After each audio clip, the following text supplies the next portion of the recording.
message sa'yo sa araw na to.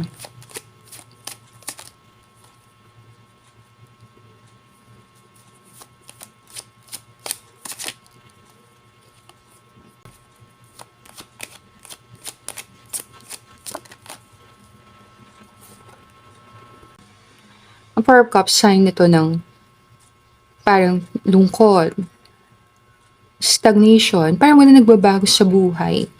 Kung sa mahabang panahon, pakiramdam mo parang paulit-ulit lang yung mga nangyayari sa life mo. Nakakaalis ka sa problema, then ikot lang, then bumabalik ka na naman sa sitwasyon na yon. Then makakabuting tingnan, ano ba nangyayari? Bakit parang bumabalik lang ako sa pinanggalingan ko? Si Archangel Gabriel to Parang calling niya na kailangan ng tanggalin yung mga bad habits, yung mga ginagawa na hindi nakakatulong. Wake up call din yan sayang ang potential mo natutulog lang Kasi hindi ka naman pinabayaan ni God Binigyan ka niya ng gifts and talents. Meron ka niyan. Kung nakapag-desisyon ka na baguhin ang buhay mo, then kailangan mo nang mag-take ng first step. Minsan naghintay tayo ng perfect time. Alam mo yon? Perfect moment, perfect time.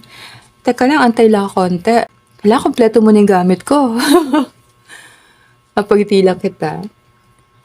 Pero nangyari kasi, nagpo-procrastinate. Alam mo yon? Kapag naghintay ka ng hintay, tatamarin ka na. Hindi ka na makakagalaw. Makabutek. Kung ano meron ka, gamitin mo. Kung saan ka nang gagali, magsimula ka doon. Nag-take ka ng isang step, tingnan, anong nangyari? Naging maganda ba? Ngayon, kung may mga kailangan baguhan, then take ulit ng isang step. Ay magugulat ka, makakarating ka na doon sa goal na yon. Pwede sa pagitan ng April hanggang August. Ang laki ng pagbabago ng life mo. Dahil lang nagdesisyon ka na, mag-take ako ng step na to. Misa kailangan mo ng lakas ng loob May pagkakataon ka, baguhin ang life mo. Kung ano man yung drama sa nakaraan, wala na yon. Mag-decide ka na, okay, babaguhin ko ang life ko, magsisimula ako ngayon. Thank you sa panonood ng video natin. Isang salita. Happy. Happy. Sha-la-la-la. It's so nice to be happy. Pag hinahabol mo kasing happiness, lumalayo yan. Pero pag nakatapak ang paa mo sa lupa, humble kang person, alam mo kung saan ka galing.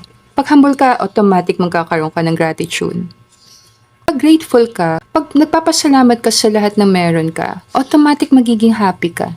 Parang kabit-kabit siya, diba? So, humility, then pupunta siya sa gratitude, then pupunta siya sa happiness. So, kung gusto maging happy, stay humble. And thank you sa pag-subscribe dito sa second YouTube channel ko, The Lisa Journal. Let me know na lang sa comment kung nag-resonate sa'yo.